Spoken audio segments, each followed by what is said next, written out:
Bismillahirrahmanirrahim. Assalamualaikum warahmatullahi wabarakatuh. Alhamdulillahi rabbil alamin.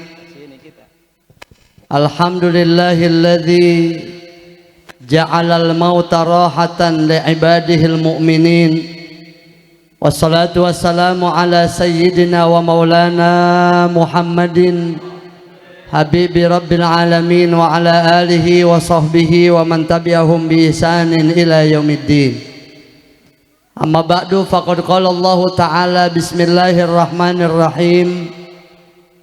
Rabbana ighfir lana wa li ikhwanina alladhina sabaquna bil iman wa la taj'al fi qulubina ghillan lil ladzina amanu rabbana innaka ra'ufur rahim.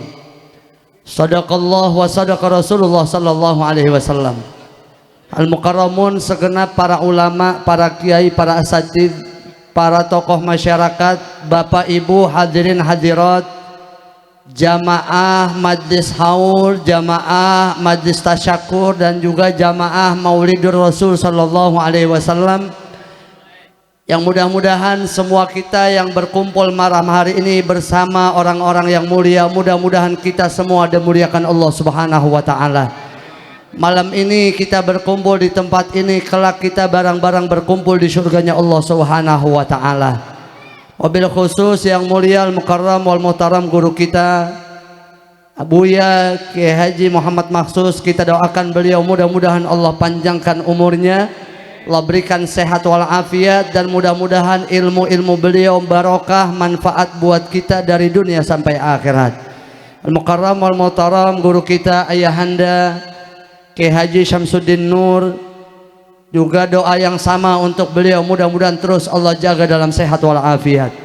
Al-mukarram wal muhtaram ayahanda Ustaz Muhammad Thahir, al-mukarram wal muhtaram al Ustaz Ubaidillah, al-mukarram wal muhtaram al Ustaz Ahmadi, al-mukarram al-ustad Mukhtar, al-mukarram wal-muhtaram, para asatidz, para guru yang saya minta maaf tidak kuasa untuk menyebutkan semuanya.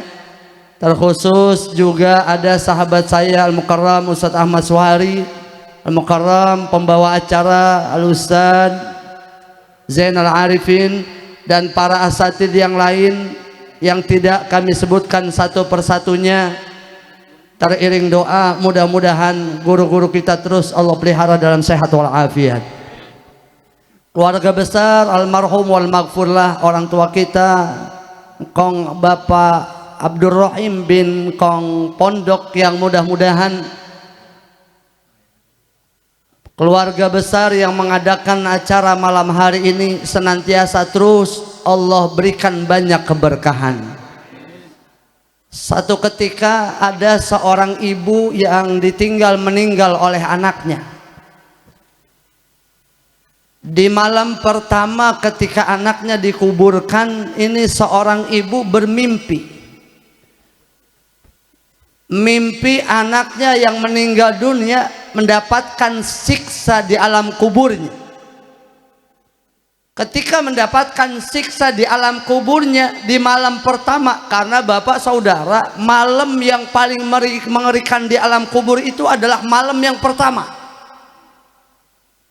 Bandingkan seandainya entar malam kita tidur di atas kasur yang empuk dengan AC yang tinggal mencet dengan hawa yang dingin, kita kekurung pakai bed cover, tahu-tahu melek mata ada di lubang landak, bagaimana Pak? Kira-kira bagaimana ini? Maka malam yang paling mengerikan itu adalah malam pertama saat ada orang meninggal dunia. Ini anak yang meninggal dunia, ibunya memimpikan bahwa anaknya mendapatkan siksa dari Allah.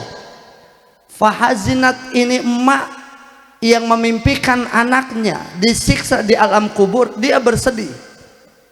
Ahlan wa sahlan kepada al-mukarram Ustaz Haji Abdul Malik, dan juga para asatidz yang baru hadir, kami ucapkan selamat datang. Ketika ini emak bersedih, di kemudian hari di malam berikutnya ini emak bermimpi lagi dengan keadaan yang berbeda. Anaknya yang kemarin malam mendapatkan siksa di alam kubur, ini emak mimpi yang kedua bahwa anaknya mendapatkan kemuliaan, rahmat dan cahaya di alam kuburnya Allah turunkan.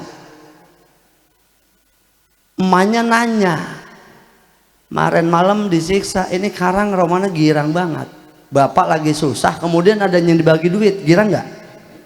Lah girang.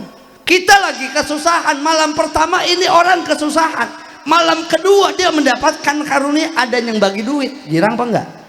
Itu di alam kubur. Kalau udah susah nggak ada yang nolongin pak, kecuali saat ada orang-orang yang diajarkan oleh lisan mulia Rasulullah SAW.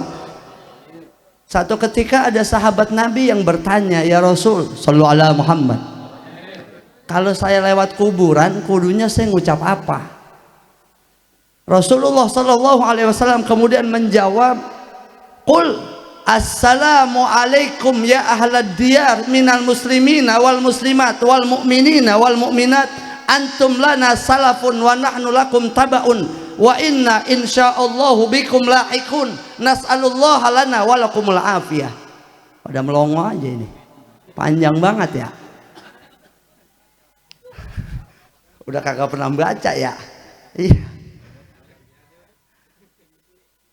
Ini sahabat ketika bertanya kepada baginda Nabi SAW, dikasih tahu kalau lewat kuburan yang kau kenal atau yang tidak kau kenal ucapin salam. Pertanyaannya, ketika kita udah ngucap salam, ada yang dengar apa kagak? Biar kenceng nyautnya, ada yang dengar apa enggak? Ada. Ada yang dengar? Ada. Saat kita ngucap salam dia jawab enggak? Oh jawab pak. Cuman alhamdulillah ucapannya orang yang ada di alam kubur ketika kita ngucap salam dan dia menjawab ucapan salam kita, enggak Allah kasih dengar. Kalau dikasih dengar bagaimana? Hah? Jadi seluruh makhluk Allah yang ada di permukaan bumi ini mendengar jeritan ahli kubur, kecuali manusia. Kita manusia nggak dikasih dengar. Alhamdulillah nggak dikasih dengar. Kalau kita pulang ngayap jam 2 malam lewat kuburan baba kita, assalamualaikum mbak, itu aki-aki kira-kira nyautnya apa? Lu dari mana tong? Maka ketika ada seorang ibu yang memimpikan anaknya mendapatkan siksa, malam kedua mendapatkan kebahagiaan, ini emaknya nanya, dijawab oleh anaknya. Apa kata anaknya? Wahai ibundaku, kemarin malam kami disiksa, seluruh penduduk kuburan disiksa, tapi malam ini kami sangat berbahagia karena ada orang soleh yang lewat kuburan kami, wa yusolli ala nabi sallallahu alaihi wasallam. Ini orang soleh ketika dia lewat kuburan kami, dia baca solawat. Ahdaha ilal makobir, solawat yang dia baca itu dia hadiahkan kepada kami yang ada di kuburan. Fa'anzalallahu an-nura war-rahmah, kemudian Allah turunkan cahaya dan kasih sayangnya kepada kami yang ada kubur, makanya kami girang. Maka bapak, saudara, ibu, jamaah yang dimuliakan Allah, kalau lewat kuburan bukan ngomong numpang-numpang, bukan ya. Dulu kan kita diajarin menumpang-numpang, anak bagong begitu ya. Mana anak bagongnya? Jangan diikutin, ini mah zaman baheula. Kita udah mengenal agama, ada guru-guru kita yang ngajarin kalau lewat kuburan suruh ngucap salam. Apalagi kita baca Fatihah pak. Bapak, saudara, kalau lewat kuburan yang kita kenal atau nggak kenal, baca Fatihah. Saya niatin Fatihah buat itu tuh yang ada di situ. Besok kalau kita mati, kita disambut sama ahli kubur dimanapun. Itu keuntungan kita menjadi umat Nabi Muhammad SAW. Maka kemuliaan demi kemuliaan Allah berikan kepada umat Nabi Muhammad SAW. Pertanyaannya, saya mau nanya bapak, saudara, itu yang di kuburan baca sholawat apa kagak? Tadi yang kemarin disiksa kemudian dapat anugerah, rahmat dan cahaya di alam kuburnya gara-gara ada yang lewat baca sholawat. Saya tanya, itu yang di kuburan baca sholawat apa enggak? Kagak. Yang baca sholawat yang lewat, pahalanya dihadiahkan kepada yang ada di kuburan. Kalau yang nggak baca sholawat saja di alam kubur mendapatkan karunia, rahmat dan cahaya dari Allah, lalu bagaimana dengan kita yang hadir? Ini nyambung apa kagak ini? Nah, dengerin ceramahnya bari makan sih. Maka kemuliaan demi kemuliaan Allah berikan buat kita umat Nabi Muhammad sallallahu alaihi wasallam. Maka malam hari ini acara ini dikemas dalam rangka untuk menghadiahkan almarhum yang dihaulkan Bapak Engkong Abdul Rahim bin Kong Pondok. Ini mah belum seberapa dari perjuangan almarhum. Bapak saudara, hari ini kita semua, minimal kita yang usia sudah 40, kita udah ngerasain capeknya jadi orang tua. Capek nggak? Capek nggak? Oh capek Pak. Pala jadi kaki, kaki jadi kepala. Susahnya kayak apa nyari duit. Itu anak kagak tahu. Yang penting orang tua pulang bawa duit. Anaknya jangan sampai kelaparan. Anaknya jangan sampai kesusahan. Begitulah yang terjadi ketika almarhum mencari nafkah. Apalagi almarhum meninggal dunia hari Jumat. Ya, benar ya. Saya diceritakan tadi dalam almarhum meninggal dunia hari Jumat, saat itu disolatkan di Masjid Al-Husna. Asy-Syaikh Az-Zabidi dalam Ithafus Sadatil Muttaqin, kalau ada orang meninggal dunia hari Jumat itu dihitung dari Kamis sore Pak.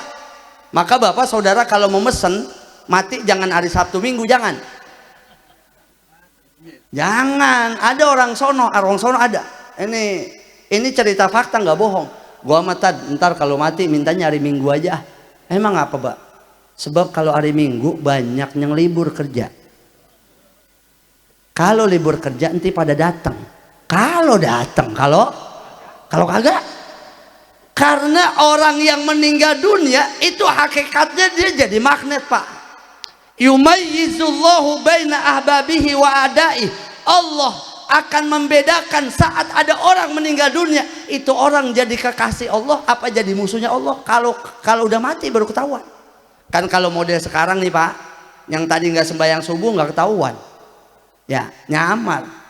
Yang tadi kagak ngaji nggak ketahuan. Bahkan yang tiap hari nggak pernah sembahyang juga orang duduk rapi begini sama, kayaknya kayak orang bener aja kita ini. Ya iya Pak iya. Apalagi pakai nyerendengin sorban lagi, ya elah. Kayak orang bener banget ini. Tapi nanti mata kita terbelalak diperlihatkan oleh Allah, ada orang yang saat meninggal dunia aibnya Allah buka. Saya tadi sebelum kemari saya ngajar di Caman, saya buka kisah ada seorang anak muda yang seputaran tawafnya itu selama 7 putaran tawaf dia tidak berhenti membaca sholawat kepada Nabi SAW. Ini saya minta maaf mengawali karena nanti ada guru kita Abu ya Kiai Haji Muhammad Maksus yang panjang lebar. Saya mah cuman tetekannya doang ini Pak. Ntar isinya bedugnya beliau ntar. Makanya kalau beliau belum selesai ngomong jangan pada pulang dulu. Ya. Nggak apa pada diem aja ini. Mana sewot-sewot banget. Al-Imam Sufyan Ats-Tsauri menceritakan ada seorang anak muda yang sepanjang 7 putaran tawaf dia hanya membaca sholawat kepada Nabi SAW. La yarfa'u qadaman wa la yad'uha illa wa huwa yusalli ala Nabi SAW. Redaksinya bahwa itu anak muda ketika dia ngangkat kaki dia baca sholawat, naruh kaki dia baca sholawat. Selesai 7 putaran, Imam Sufyan Ats-Tsauri nyamperin, nanya kepada ini anak muda, wahai anak muda, apa gerangan yang kau baca? Sepanjang putaran tawaf kau tidak berhenti membaca kecuali kau baca sholawat. Padahal ada doa yang dianjurkan tawaf putaran pertama doanya beda, gitu ya? Benar ya? Yang udah haji atau yang udah umroh ini insya Allah paham. Mudah-mudahan kita semua satu saat Allah berikan kesempatan bisa umroh dan berhaji dalam sehat walafiat. Ini Imam Sufyan Ats-Tsauri mengatakan, bertanya, apa gerangan yang membuatmu sepanjang 7 putaran tawaf itu baca sholawat? Anak muda ini ngomong, saya melaksanakan ini karena saya satu waktu menghantarkan bapak saya untuk melaksanakan ibadah haji. Dalam perjalanan di padang pasir bapak saya kecapean. Ketika bapak saya kecapean sakit. Ketika sakit bapak saya meninggal dunia. Yang bikin saya malu itu bapak saya ketika meninggal dunia itu wajahnya berubah jadi hitam. Na'udzubillah, tsumma na'udzubillah. Saya capek nemenin baba saya, habis ngurusin dia sakit, kemudian dia meninggal dunia, saya tertidur di samping jenazah bapak saya. Ketika saya tertidur, saya bermimpi. Ini babanya sampai ditutupin kain ihram, Pak, saking malunya. Ketika ini dia tidur, saking capeknya dia bermimpi. Bermimpi didatangi oleh satu orang yang wajahnya begitu tampan, pakaiannya begitu indah, harum semerbaknya tidak pernah dia cium. Dia tanya, wahai Tuan, siapa engkau? Ini seorang yang di dalam mimpi ini balik bertanya, amma araftani. Bahasa Jati Kramatnya begini, Pak, emang lu gak kenal gua? Gitu. Kan orang kampung sini suka ngomong begitu, emang lu gak kenal gua yang punya kontrakan ini. Ya begitu, bari-bari tuak pinggang, lagunya orang kita tuh begitu emang. Ya bener ya. Ya ini mah emang lagu doang banyak ini. Kontrakan siapa itu? Kemudian seorang ini dia menjawab, ana Muhammad bin Abdullah Rasulullah sallallahu alaihi wasallam. Seorang ini dia berkata, saya adalah Muhammad bin Abdullah, utusan Allah Nabi Muhammad sallallahu alaihi wasallam. Singkat cerita, dalam mimpi ini babanya yang tadi mukanya hitam ditutupin pakai kain ihram, dalam mimpi ini diusap oleh baginda Rasul sallallahu alaihi wasallam. Pertanyaan pertama boleh kita ajukan, ini kenapa sih bapak mukanya sampai hitam, Pak? Karena musrifan ala dzanbi, dosanya kelewat banyak. Ya Allah, kan dosa kita juga banyak ya. Benar nggak? Lah nggak pada nyaut ini. Dosa kita banyak nggak? Lah kita mah dosa kita biar kata rajin ngaji kok ngomongin orang kan jalan terus kita mah. Ya. Yang diomongin bukan orang lain, guru lagi diomongin. Ada yang suka ngomongin guru? Ada. Yang mana orangnya? Sambar geledek. Sampai gedeg sama orang, ngajak-ngajak orang. Nih lagu kita nih, Pak. Gedeg sama orang, ngajak-ngajak orang. Ada guru yang ngajarnya enak, ada guru yang ngajarnya kagak enak. Guru yang ngajarnya kagak enak lama lagi. Ya ada yang begitu, ada kan? Kan kita ngerut aja, emang gue gedeg nih kalau giliran dia ngajarnya. Dari belakang kita udah nih, gue gedeg kalau udah gedeg sama guru, ngajak-ngajak orang. Ustadz Mukhtar dicolek. Padahal dia mah kagak enggak, dicolek aja. Ini Ustadz ini kalau ngajar lama dia. Ustadz Mukhtar akhirnya berpikir, iya juga ya. Hanya begitu ada. Ahlan, guru kita ya Haji Abdurrahman Sarbi.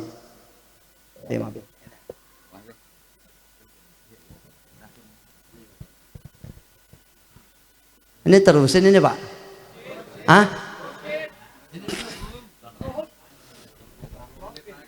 Ini anak muda dia bercerita, baba saya mukanya diusap dalam mimpi itu oleh baginda Rasul sallallahu alaihi wasallam. Terbangun ini anak muda dari mimpinya, dilihat muka babanya disingkap itu kain ihramnya berubah bercahaya. Kenapa ini babanya berubah?